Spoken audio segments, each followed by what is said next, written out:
غني خان په اوش باندې یو نظم لیکلی دی، پای کې یو درې څلور شعرونه تاسو ته بیانوم. ډېر تعلیمات پکې زمونږ د پاره پراته دي، خو په یو یو لفظ باندې تاسو غور وکړو. غني خان په دې نظم کې وایي چې عجیبه واقدار کو جوړ رب د جهان، چې د عقل تور کندو ته قانون وایي. د حسن بنجاري ته لیونی وایي، او د خاورو سوداګر ته قارون وایي. د ژوندون احساس ته خبت او سودا وایي، عشقۍ ته د بدبختو خرو جنون وایي. نو د ده هوش د مینې تور خامار شي، او دا عیسی غریب په خپل بستر پدار شي. غني خان په دې نظم کې د یوې خبرې نشاندهي کړې ده، او هغه څه شی دی لکه څرنګه چې الله تعالی په قرآن کې فرمایي فالهمها فجورها وتقواها وهدیناه النجدین. الله تعالی انسان لا یو رڼا ورکړې ده، یو هوش ورکړی دی، او هغې رڼا ته هوش ته څه وایي؟ مینه ویلی شي، هدایت ورته ویلی شي. خو ډېر خلک د دغې رڼا استعمال نه کوي. هغه رڼا په استعمال کې رانه شي او د انسان د تیرو ښکار شي. لکه څرنګه چې غني خان د دې نظم په شروع کې وایي چې شراب هله شي شراب چې څوک یې وڅکي، ساس کې سین شي چې چپه شي یا ابشار شي. شراب په بوتل کې پراته دي، نو بوتل له څه نشه خو نه ورکوي. هله شراب شي، هله دا په کار راشي چې څوک استعمال کي، نو خمار ورکي، نشه ورکي، سرور ورکي. او ساس کې یو ساس کې د باران نه، لکه د باراني د وریځ نه راوریږي، دا سین شي. خو اول کې څه شي؟ د ځانه چپه جوړه کې ابشارونه جوړ کی، نو دا چپې او د ابشارونه بیا د سین شکل اختیار کی. مقصد دا دی چې یاره الله تعالی چې کومه رڼا په دې انسان کې ایښې ده، هغې ته انسانیت ویلی شي، هغې ته مینه ویلی شي، هغې ته هدایت ویلی شي. د دې استعمال د انسان په خپله نه کوي. نو څه چل وشي؟ دغې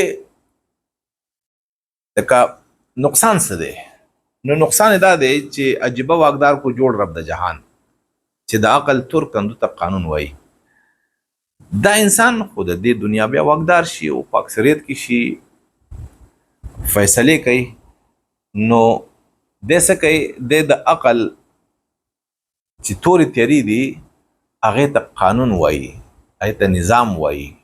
د عقل چې ده ته کومه مشوره ورکړي، دا وایي چې دا خدایي اواز دی. یعنی دا انسان څه چل دی؟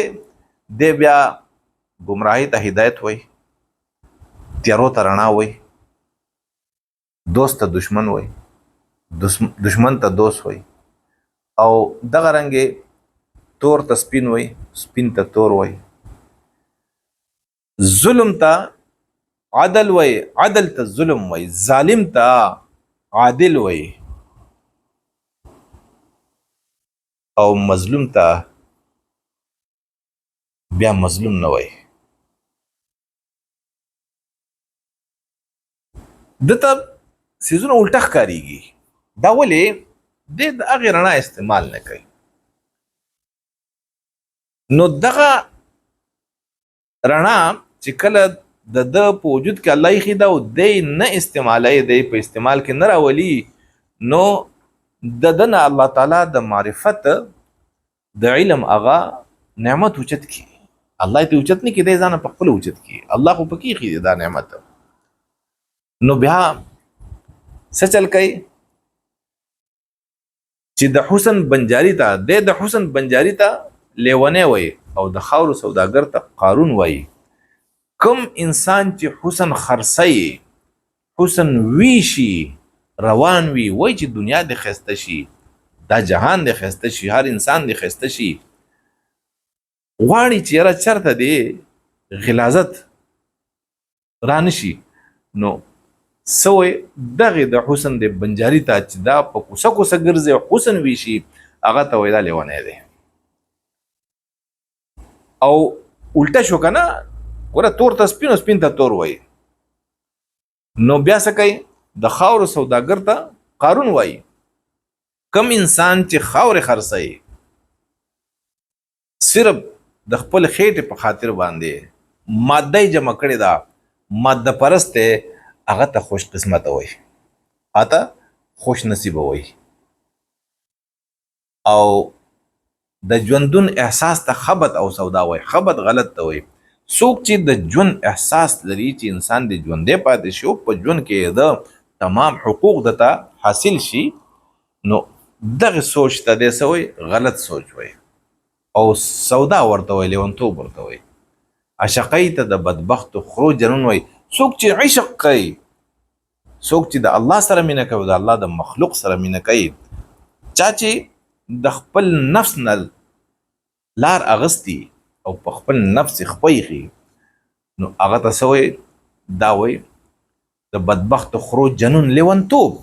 چې دا لکه څرنګه چې بدبخت خري بیوقوف وي، خلق پس سچل کوي، بارونه پیوړي، نو دغه رنګې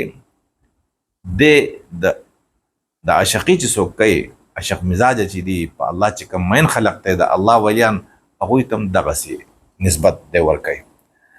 نو کله چې دی د خپلې رڼا کومه چې الله دله ورکړې ده هغې استعمال ونه کي، نو ژوند د ده په داسې حال کې تیر شي چې ده ته معرفت علم نه وي، د ده سترګې بیا کار نه کوي. نو څه چل وشي؟ دی غلط ته صحیح وایي او صحیح ته غلط وایي.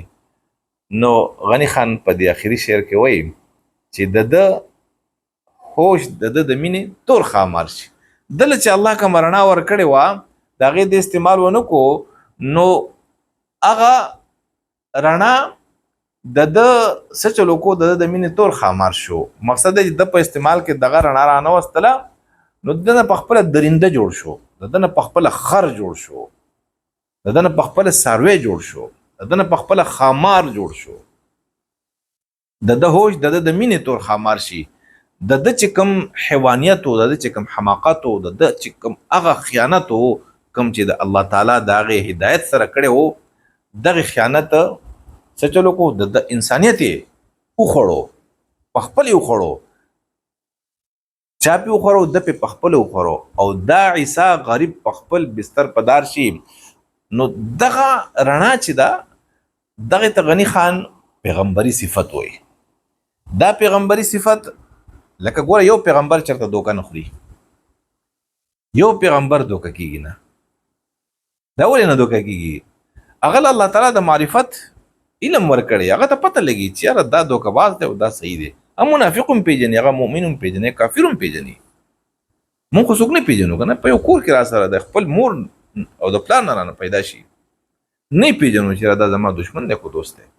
پیغمبر پیژني چې دا څوک دی. نو دا د معرفت د علم چې دی دا پیغمبري صفت دی، او په هر انسان کې الله تعالی دا صفت ایښی دی. خو څه چل وشي؟ دغه پیغمبري صفت یا به ورته زه دا ووایم چې دغه پیغمبر چې الله تعالی په ده کې ایښی و هغه د په خپله په دار کو. ولې په دار کو؟ د هغې استعمال ونه کو. استعمال چې ونه شي نو څیز په خپله ختم شي. مثال په طور باندې واوره ده راوړه او کېده په ځمکه کېده، نو اوبه به شي، ولې به شي. یا هر څیز چې دی چې ته استعمال نه کې، نوې ګاډی واخله او د کور نه بار ودروه، استعمال یې مه کوه. نوې 0 میټر ګاډی وي، 6 میاشتې پس ورته ګوره چې هغه به زنګ شوي، هغه بیا د چلېدو نه. نو دغه نوې ګاډی چا زنګ کو، چا د کاره وخت کو، حالانکې دا خو 40 کاله چلېدو، دا د په خپله د کاره وخت کو. ولې استعمال یې ونه کو؟ نو هر انسان سره پیغمبري صفت شته دی، هر انسان له الله تعالی پیغمبري علم ورکړی دی، هر انسان له الله تعالی انسانیت ورکړی دی. خو چې استعمال یې څوک نه کوي، نو دا د الله قصور نه دی، دا د خپل قصور دی. د په خپل انسانیت پدار کو، پانسی کو، قتل کو، د په خپل پیغمبري صفت چې دی هغه وسوځو. نو څه چل وشي؟ دا انسان د دنیا نه ناکام لاړ شي. کو چېرې دې انسان د دې هوش، د دې هدایت، د دې رڼا، د دې پیغمبري صفت صحیح استعمال کړی وی نو دی به اعلی انسان و، لکه څنګه چې پیغمبران او د پیغمبرانو منونکي صحابه وي.